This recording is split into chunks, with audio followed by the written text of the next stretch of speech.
지난주 말씀 너희는 이렇게 기도하라. 하늘에 계시기 때문에 제가 늘 경외하는, 그렇지만 저랑 너무 친밀하신 하나님 아버지, 하나님의 이름이 이 세상 가운데 거룩히 여김을 받으실 수 있도록 저를 정결하게 해주셔서 하나님 당신의 이름을 위해 살아가게 하소서.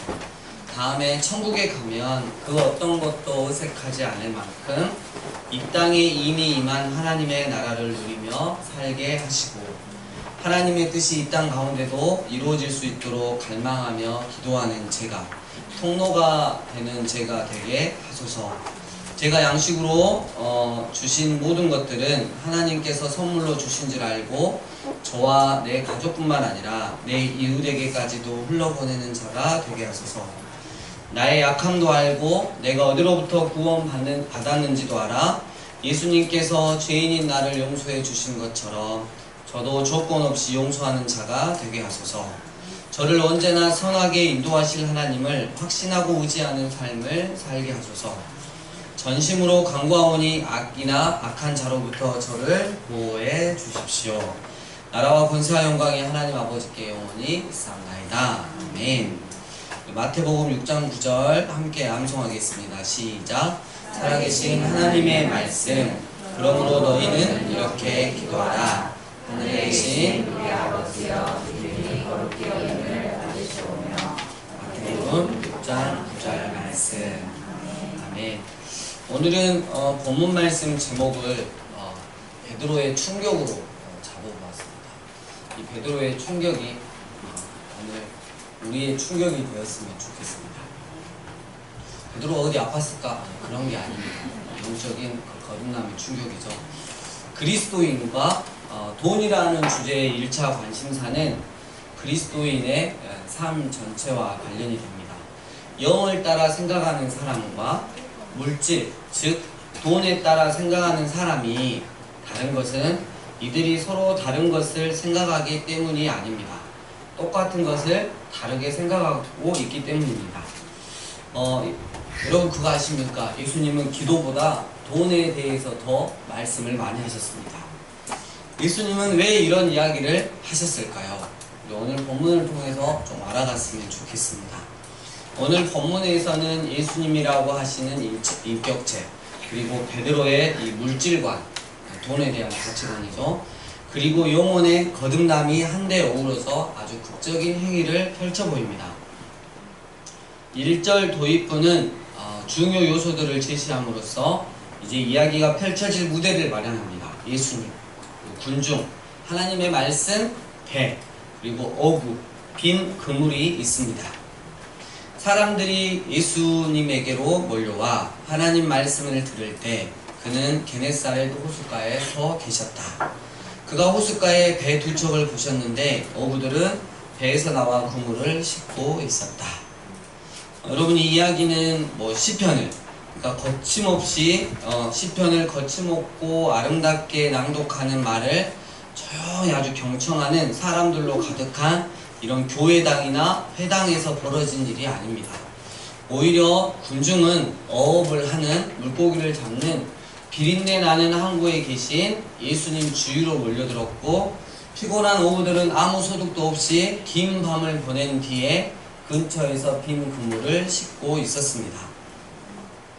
예수님은 사람들이 그들이 살아가는 세상을 벗어나 당신께 나아오기를 기다리시는 것보다 사람들이 사는 세상 속으로 들어가십니다.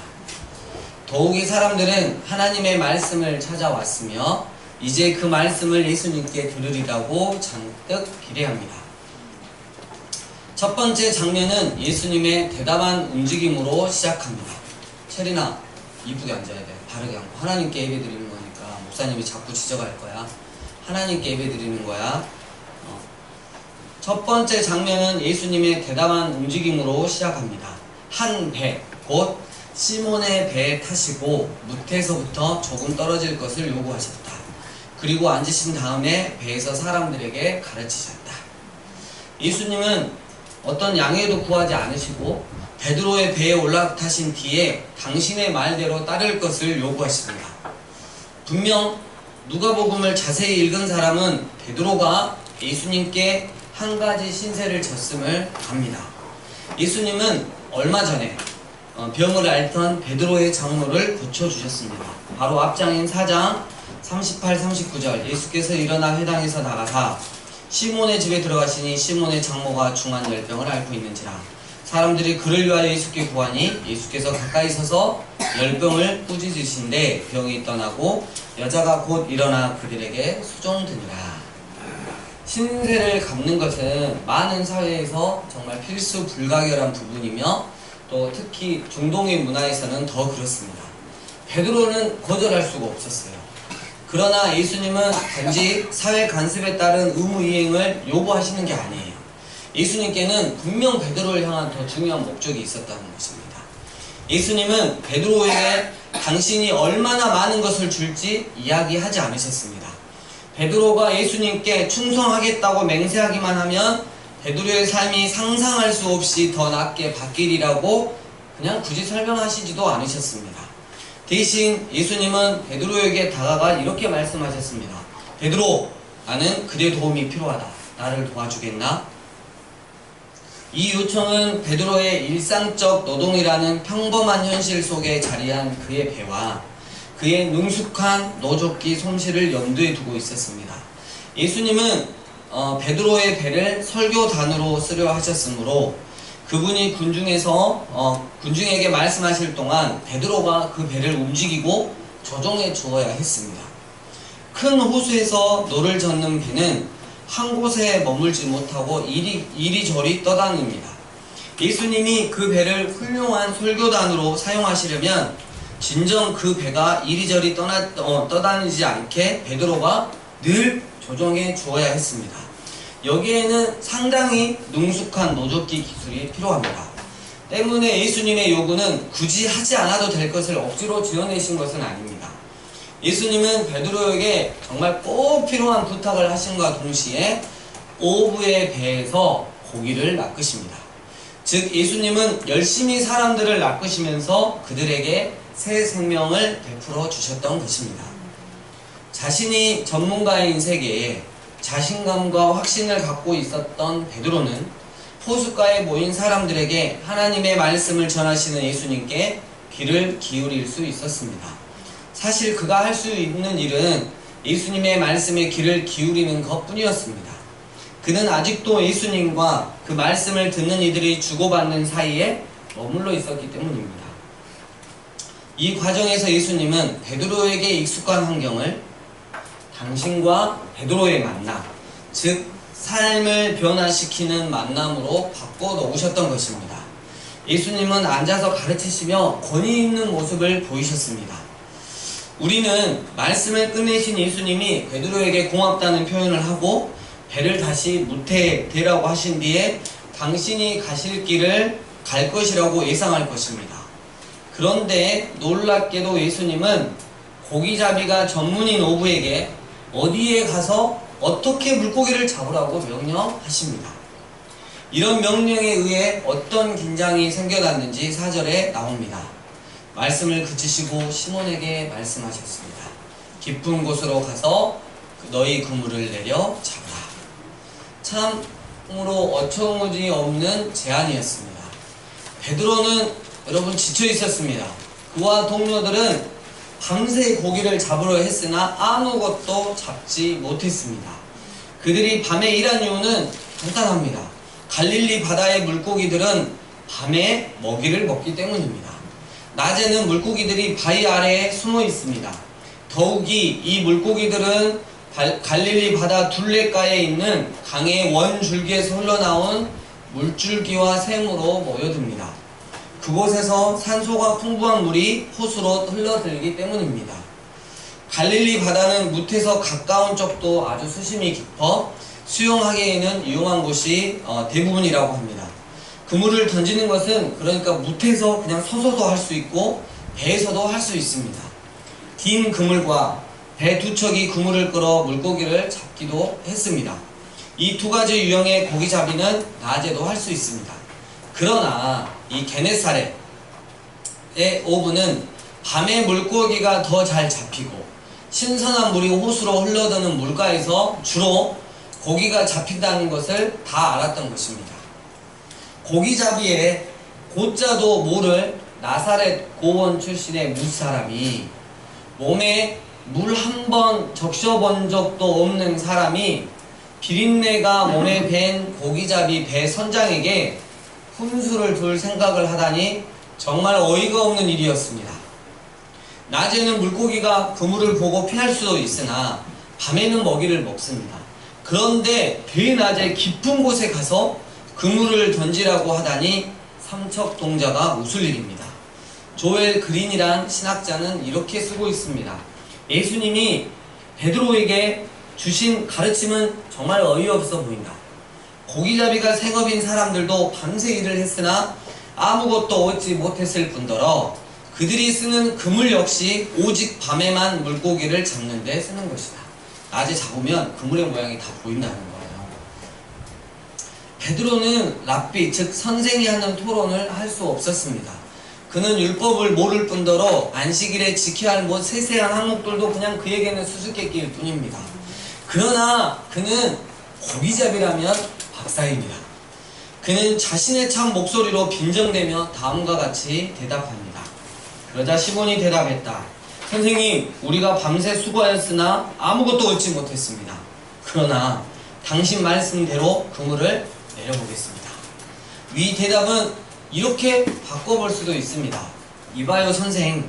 이 선생이라고 지금 번역되어 있는데요, 두목 뭐 이런 뜻이에요. 네. 이봐요 두목 뭐 이런 뜻이에요. 아주 그냥 빈정거리면서 말을 하는 거예요. 내 친구들과 나는 평생 고기만 잡고 살아온 놈들 이웃이다. 물고기가 어디서 먹이를 먹는가도 파삭해요. 걔네가 물가가 걔네 밥 먹는 곳이거든요. 그리고 고기잡이에 제일 좋은 때는 한밤이랍니다. 우리가 밤새 호수에 나간 것도 그 때문이요. 우리는 멍청이가 아니에요. 여태까지 물고기가 잘 잡힐 때서 일하고 왔는데 물고기 새끼 한 마리도 못 건졌습니다. 지금 우린 쓰러지기 직전이에요. 게다가 나는 선생 시중전이라 이 친구들보다 몇 시간이나 더 깨어 있었어요.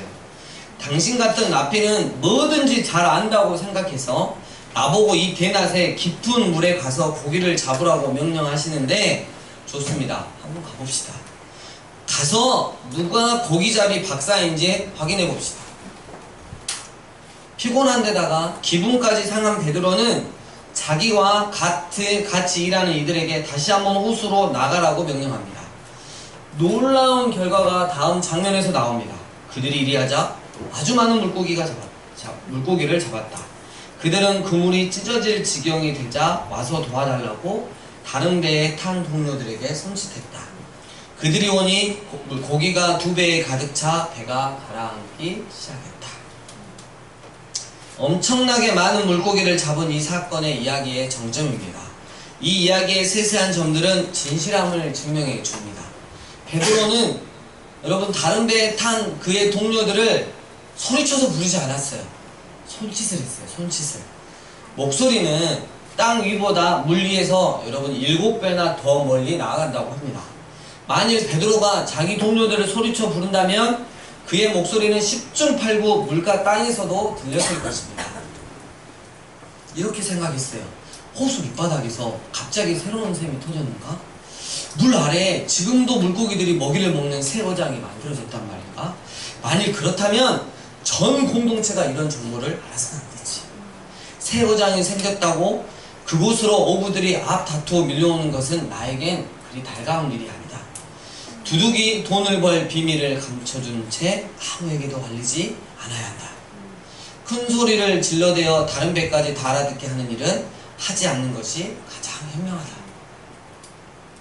다시 이야기로 돌아가서 예수님은 베드로가 가장 큰 힘을 발휘하는 시점, 즉 그가 어부로서 가진 능력을 가장 크게 발휘하는 시점에 베드로에게 다가갔습니다. 여러분 베드로가 옆에 동료에게, 정말 친한 동료에게 손짓만 했어요. 이렇게 손짓만 한 거예요. 이유는 왜요? 다른 사람이 알면 안 되니까. 와서 엄청나게 그 물고기를 잡고 행복해할 순간에 문득 누가 눈에 들어온 거예요? 예수님이 눈에 들어왔다. 그때 베드로가 엄청난 충격을 받죠. 베드로가 가장 그 깊은 충격을 받은 것은 대박, 소위 고기잡이 기적이 아니라 베드로 자신이 실제로 하나님과 맘몬 사이에서, 하나님과 이 맘몬이라고 하는 돈의 신 사이에서 하나님을 선택했던, 광야에서 사단에게 시험을 받으실 때 사람이 빵으로만 살 것이 아니요 하나님의 입으로부터 나오는 모든 말씀으로 살 것이라 라고 말씀하셨던 예수님이 눈안에 들어왔다는 것입니다. 베드로와 동료들은 만선을 이뤄보겠다는 포부를 품고 매일같이 밤을 새워 부지런히 일했습니다. 신락 같은 가능성을 이루어보겠다는 꿈이 생생하다 보니 그들은 잠자는 것도 잊었습니다. 그런 꿈을 꾸는 것은 흡사 복권 당첨을 꿈꾸거나, 우리 중에 복권 사시는 분 계신가요? 일일 거래자가 자기가 산 주식의 주가가 그날 해가 떨어지기 전에 엄청나게 올라 어마어마한 돈을 벌기를 바라며 매일 아침 주식을 사들이는 것과 비슷합니다. 베드로는 어부입니다. 이렇게 그물이 찢어지고 배가 뒤집힐 정도로 고기를 잡는다면 그와 그의 동료들은 큰 부자가 될 수 있었습니다. 그가 마침내 대박을 터뜨린 셈입니다. 베드로는 처음에 예수님이 호수 밑바닥을 열어 물고기가 모여드는 새 샘을 발견하신 거라고 생각했을지도 모르겠습니다. 베드로는 이런 지식을 가진 사람이면 몇 주 안에 엄청난 부자가 될 수 있었음을 잘 알았습니다. 그런데 왜 먹고 살 직업도 없고 땡전 한 푼 없는 랍비 예수님은 여기저기 돌아다니며 돈도 안 받고 사람들을 가르치는 걸까? 어떻게 하나님이 배 두 척을 싱싱한 물고기로 가득 채우는 것보다 더 중요할 수 있단 말입니다. 분명 예수님은 부자가 되기보다 하나님과 사람들에게 더 관심이 많으셨습니다. 이런 놀라운 결단을 내린 이 사람은 대체 어떤 사람이란 말일까? 베드로는 자신이 마음속 깊은 곳에서 가장 우선시하는 것들에 대해 이의를 제기한 한 사람과 마주하고 있었던 것입니다. 다음 장면은 이에 대한 베드로의 반응을 보여줍니다. 자신의 모습이 너무 부끄러웠어요. 시몬 베드로가 그것을 보고 예수님의 무릎 앞에 엎드려 말했다. 나를 떠나소서, 이는 내가 죄인이기 때문입니다. 오 주님. 배에 있는 베드로 주위에는 군중이 없었습니다. 예수님은 일부러 베드로를 짓누르는 압력이 될 수 있는 많은 사람들을 물가에 남겨놓으셨습니다. 베드로와 친한 어부들만 베드로의 마음 깊이 자리한 생각들이 자리바꿈하는 것을, 영적으로 거듭남을 목격했던 것입니다. 성전의 이사야 선지자처럼 베드로도 자신이 거룩하신 분이 임재하신 자리에 있다는 것, 그리고 자신은 부정하기에, 자신은 죄인이기에 그 거룩하심을 훼손하지 않으려면 그 자리를 피해야 한다는 것쯤은 알아차렸습니다. 베드로는 정말 두려움에 질려 무서워했습니다. 앞서 말했듯이 베드로는 처음에 예수님을 선생, 혹은 두목, 혹은 대장이라고 불렀습니다. 그러나 이제 예수님을 그의 퀴리오스, 주님이라고 불렀던 것입니다. 이 두 칭호는 베드로가 했던 두 말의 틀을 기가 막히게 형성합니다. 첫 번째 말은 두목으로 시작했으나 두 번째 말은 주님으로 끝냈습니다. 나의 주인이라는 뜻이죠. 여담이지만 이 본문은 누가복음에서 죄인이라는 말이 처음으로 사용된 것입니다. 예수님이 죄인들을 찾아 구원하는 구주이시라는 말도, 주님이시라는 말도 여기서 처음 나옵니다. 예수님은 다음과 같이 대답하셨습니다. 그러자 예수님이 시몬에게 말씀하셨다. 두려워하지 말라. 이후로 네가 사람을 맡으리라. 예수님은 베드로의 두려움을 몰아내신 뒤 그의 능숙한 고기잡이 솜씨가 다른 종류를 낚는데도 여전히 필요하리라는 확신을 심어 주셨습니다. 이제 베드로는 사람을 낚을 것입니다. 이 장면에서 낚음이라고 하는 이 단어는 뜻은 산채로 낚는다라는 뜻입니다. 여러분, 물고기는 잡히면 죽습니다. 그러나 이제 베드로는 사람들을 산채로 낚을 것입니다. 예수님은 바로 그 배에서 사람들을 산채로 낚으셨습니다. 이제 베드로도 같은 일을 할 것입니다. 한 가지 패턴이 점차 발전해 갑니다. 예수님은 베드로와 그의 물질 세계, 즉 고기 세계에서 시작하시더니 이제 사람들을 잡을 또 다른 고기잡이 세계로 그를 옮겨 놓으셨습니다. 누가복음 15장, 예수님은 바리새인들이 자신이 죄인들을 반갑게 맞으시고 그들과 함께 식사하신다고 불평하자 양을 잃어버린 목자 이야기와 은전을 잃어버린 여자 이야기로 대답하셨습니다. 그런 뒤에 예수님은 탕자 이야기를 다루셨습니다. 하나님의 잃어버린 자들을 찾아 나서는 세계, 사람을 낚는 어부로 예수님은 우리를 부르시고 계시는 것입니다. 이제 이야기가 맺을 때가 되었습니다. 그들이 그들의 배를 무태에 올려두고 모든 것을 버리고 그를 따랐다. 이야기는 아주 응축되어 있습니다. 당연한 말이지만 그들은 잡은 물고기가 썩게 버려두지도 않았을 것이고 그 가족이 굶어 죽게 버려두지도 않았을 것입니다. 본문이 구사하는 이 과장은 어떤 극적인 효과를 거두면서 이야기의 진지함도 실증해 보이는 중동 지역 이야기의 진면목을 그대로 보여줍니다. 예수님은 순식간에 엄청난 돈을 벌어들이는 당신의 능력을 보여주셨습니다. 동시에 여기서는 예수님이 더 높은 곳에 헌신한 분이심을 보여줍니다. 베드로는 분명 이러한 돈을 두려워했던 것입니다. 그렇다 해도 그가 과연 이 새로운 목표를 자기 목표로 삼을 수 있을까요? 그는 할 수 있었고 또 해냈습니다. 그리하여 큰 어부가 되었던 것입니다. 말씀을 정리합니다. 기도보다 물질에 돈에 대해 더 많이 말씀하신 예수님. 예수님이 돈을 너무 많이 밝히셔서 그런 것이었을까요? 아니면 우리가 돈을 너무 밝혀서 그런 것일까요? 우리는 오늘 베드로의 이야기를 통해 그 대답을 알아냈습니다. 예수님은 베드로와 어부들이 살고 있는 세상 속으로 들어가셨습니다. 그리고 그들에게 살아계신 하나님의 말씀을 들려주셨습니다. 예수님은 베드로의 배에 올라타신 뒤에 무태서부터 조금 떨어질 것을 요구하셨습니다. 예수님이 사람들에게 하나님의 말씀을 전하시는 동안 베드로는 능숙한 노젓기 솜씨로 배를 조정해주며 예수님께서 말씀하신 것들을 들었습니다. 그것이 은혜인 것입니다. 어쩌다 보니 내가 살아계신 하나님의 말씀을 들을 수 있는 자리에 있다는 것. 어쩌다 보니 강주 삶의 예배인교회 예배당에 앉아서 하나님의 말씀을 들을 수 있다는 것. 어쩌다 보니 그게 바로 하나님의 은혜인 것입니다. 이제 말씀을 끝내신 예수님께서 고기잡이가 전문인 어부 베드로에게 깊은 곳으로 가서 그물을 내려 물고기를 잡으라고 명령하셨습니다. 고기잡이의 고자도 모르는 仙님 같은 예수님께서 고기잡이의 베테랑인 베드로에게 훈수를 두시다니. 안 그래도 어제 밤새도록 물고기가 잘 잡힐 때서 그물질을 했는데 고기 한 마리 못 잡아 정말 뚜껑 열려 죽겠는데, 베드로는 이참에 고기잡이 박사는 예수님 당신이 아니라 베드로 자신임을 알려주고 싶어서 예수님의 명령에 따랐습니다. 그런데 대박! 물고기가 전혀 잡히지 않을 장소와 시간에 그물이 찢어질 정도로 물고기가 잡히다니. 새 여장을 발견했다. 근데 이 사실을 다른 사람들이 다 알아버리면 어떡하지? 일단 내 동료인 야고보와 요한만 손짓자 부르자. 그러다 예수님이 베드로의 눈에 들어왔습니다. 그리고 자신이 지금 하고 있는 행동들이 보였습니다. 순간 너무 부끄러웠습니다. 여러분, 우리도 마찬가지입니다.